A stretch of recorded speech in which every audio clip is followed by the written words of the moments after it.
whole lot more sense to learn what glycation is and how it affects tissues in the body when you can look at this patient and see the health issues that she has.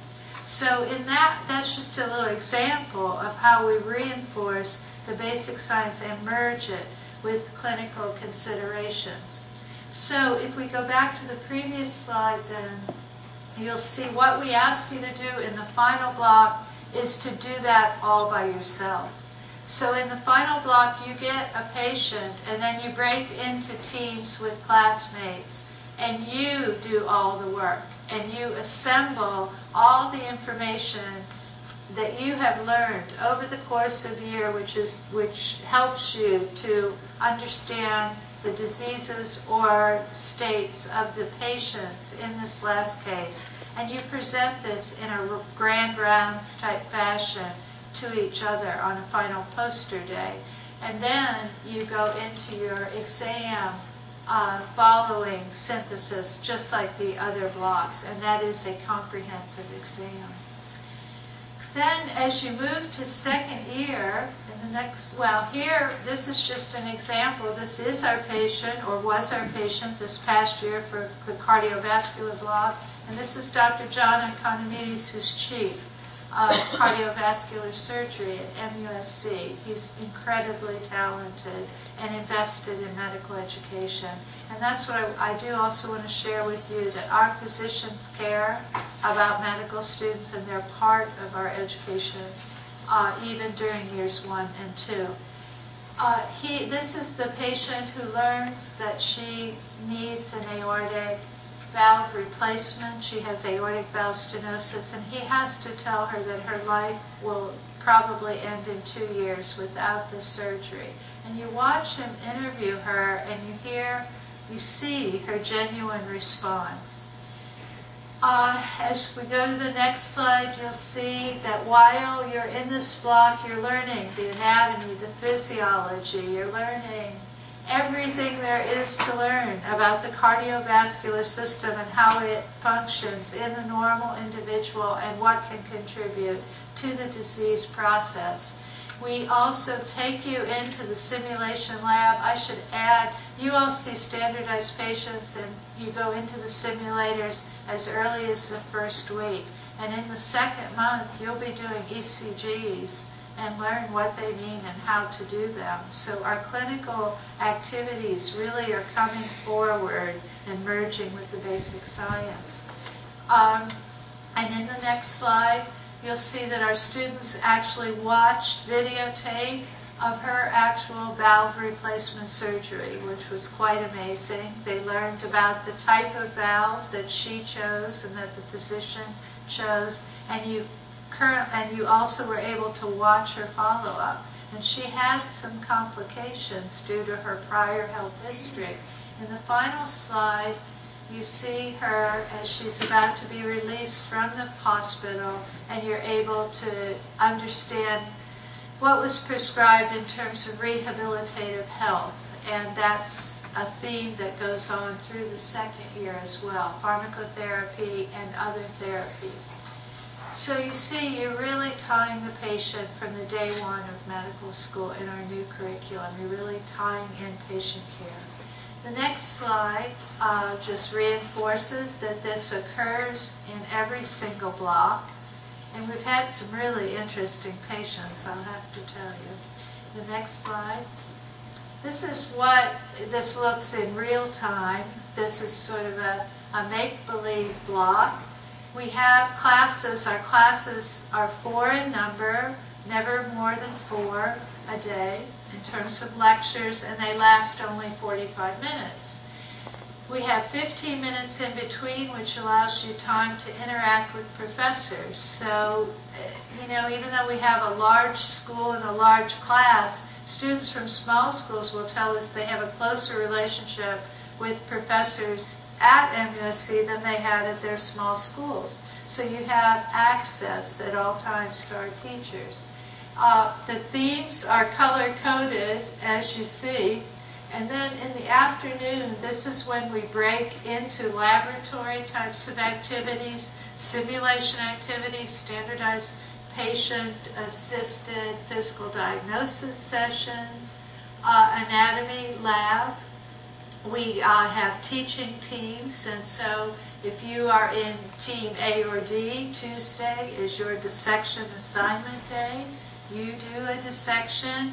Other members from Team B and C will go on Thursday, and on Friday you teach each other the dissections that you've done, and you go through a system of peer review every Friday. So there's a tremendous interaction.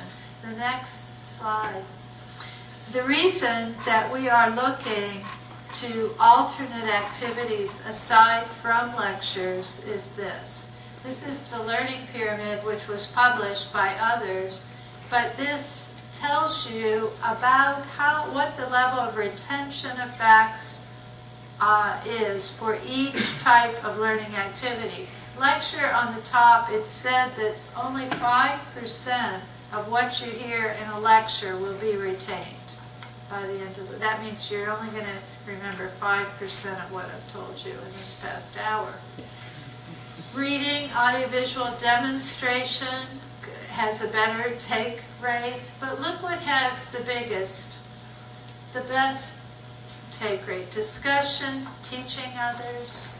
And so we incorporate those activities into our regimen because we want to bring in as many learning modalities, ones that will assist the auditory learner, the visual learner, and that way we have the maximum ability to make sure that all of you become competent physicians. The next slide.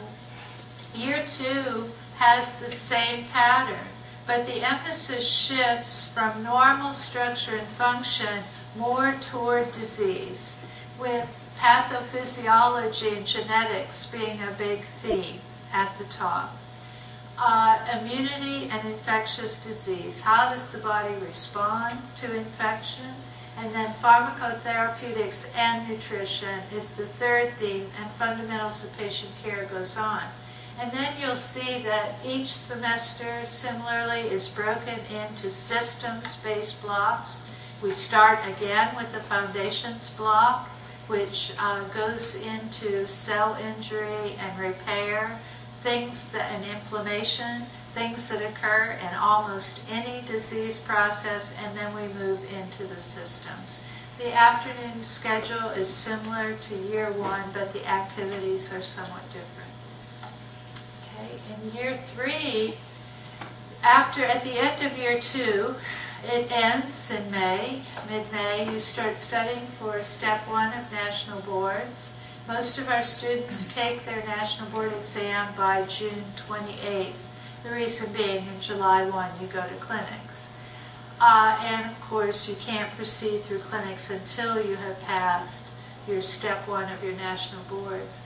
During the 3rd year, you have 6 required rotations, which we refer to as clerkships, and you see them in the blocks.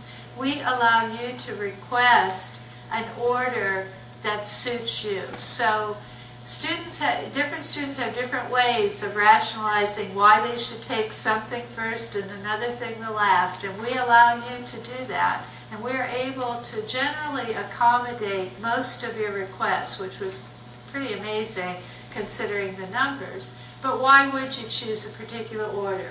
Well, let's say you want to do, let's say pediatrics, okay?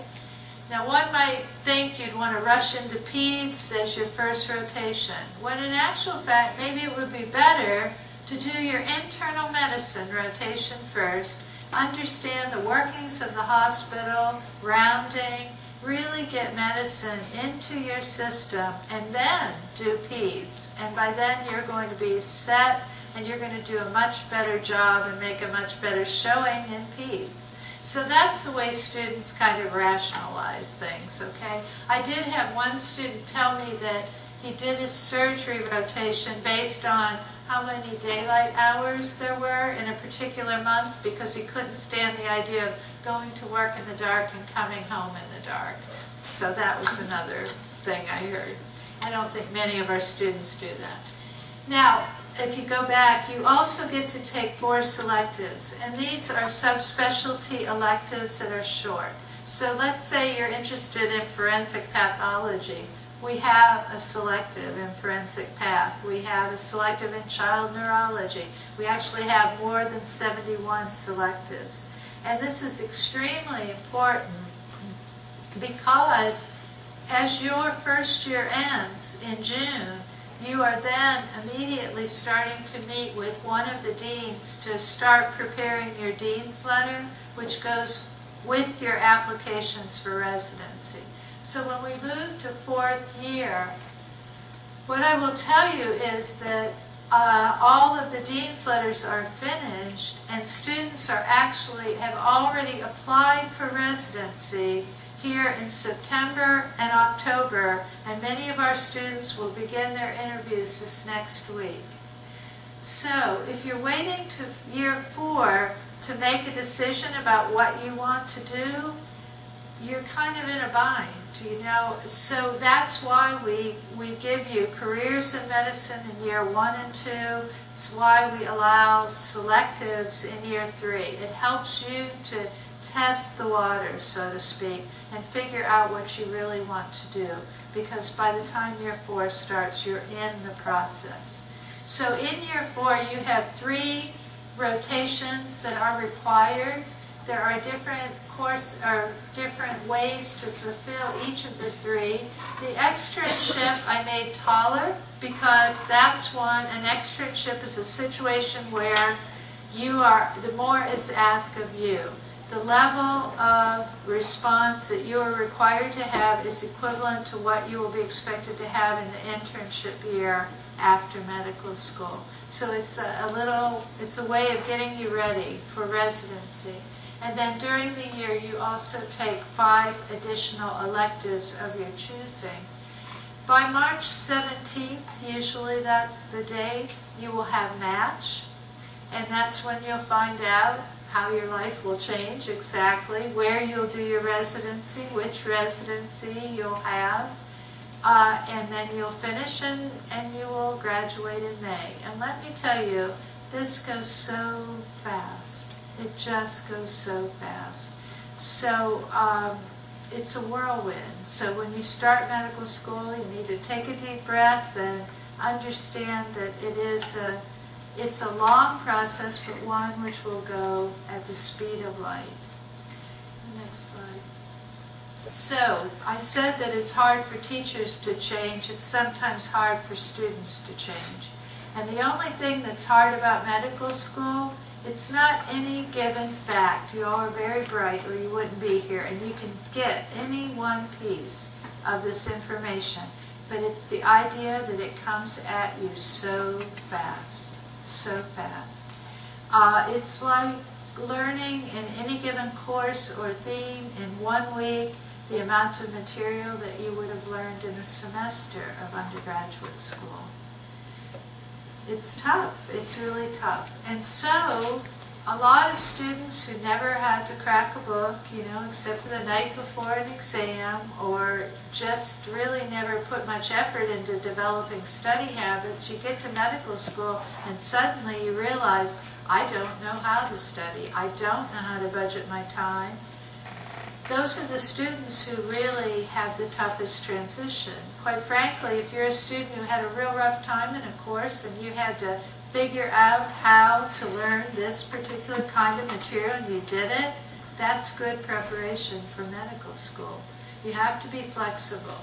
So we provide great resources to help students adjust to the volume of information that you get in medical school and to prepare for boards. We have a Center for Academic Excellence that I say is like a center that Division I sports has for their athletes, except we have medical students and not football players. Everyone gets incredible amounts of attention. We have supplemental instruction for all students. Every single student. You don't go there when you're in trouble. You go there on day 1 so that you can maximize your ability to learn, because we want you all to do well. We have, and in the next slide you'll see Dr. Jenny Ariel, who is the director for the Center for Academic Excellence. This center helps you with your residency